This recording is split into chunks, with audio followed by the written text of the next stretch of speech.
हाय दोस्तों, मैं हूं बादशाह आपके साथ और सेकंड क्लास आज आपकी वायुमंडल की है। पिछले क्लास में हमने वायुमंडल की संरचना और उसके विषय में बताया था।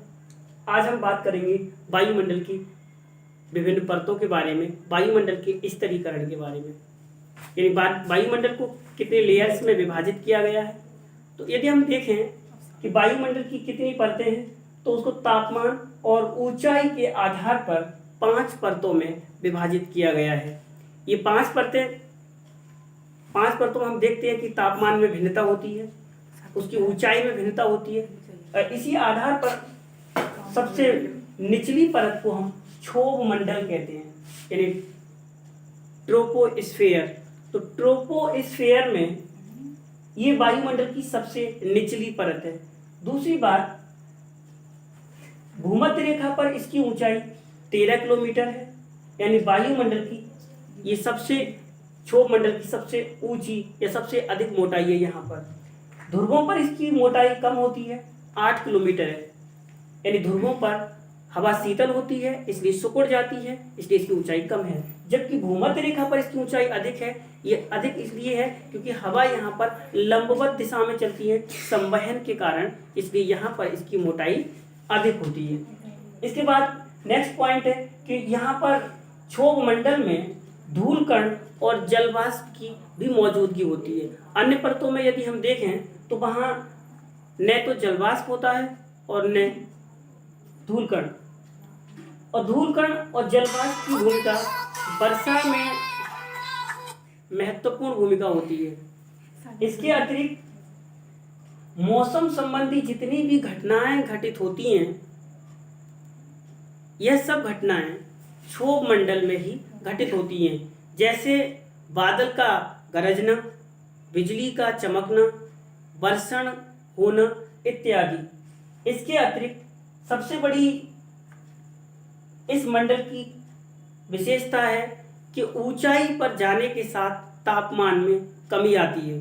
अब ऊंचाई पर जाने के साथ ये तापमान किस दर से घटता है, इस बारे में यदि बात करें तो देखेंगे कि प्रत्येक 165 मीटर की ऊंचाई पर 1 डिग्री तापमान घट जाता है।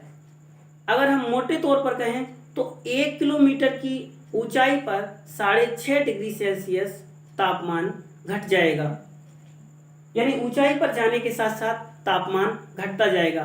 कई बार हम सोचते हैं कि ऊपर ऊंचाई पर तो धूप तेज होती है, तो फिर तापमान क्यों घट जाता है, वहां पर मतलब तापमान क्यों घटता जा रहा है, जबकि नीचे पृथ्वी की सतह पर तापमान ज़्यादा क्यों पाया जाता है। तो इसका सिंपल सा आंसर है कि पृथ्वी की निचली सतह गर्म पार्थिव विकिरण से होती है, सूर्य के ताप से नहीं।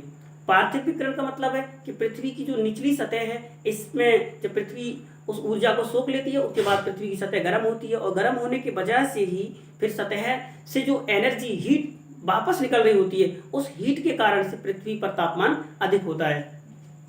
इसके बाद जितनी भी जैविक क्रियाएं होती हैं, उन सब जैविक क्रियाओं के लिए क्षोभ मंडल एक महत्वपूर्ण स्तर है, एक महत्वपूर्ण परत है। मतलब जैविक क्रियाओं से तात्पर्य है कि जीव जंतु, पेड़ पौधे और मनुष्य या समस्त जानवरों की जितनी भी जो क्रियाएं होती हैं वो इसी मंडल तक सीमित है, इससे ऊपर कोई जैविक क्रियाएं नहीं होती है।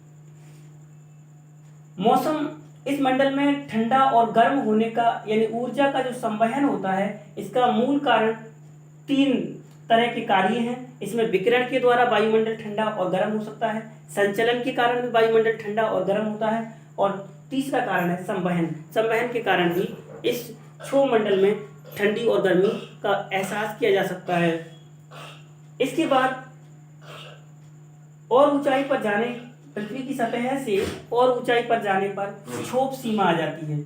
अब ये क्षोभ सीमा, ऊपरी परत समताप मंडल है, निचली वायुमंडल की परत क्षोभ मंडल है। इस क्षोभ मंडल और समताप मंडल के बीच में, यानी स्ट्रेटोस्फेयर के बीच में और ट्रोपोस्फेयर के बीच में, दोनों मंडल के बीच में एक 1.5 किलोमीटर मोटी परत है।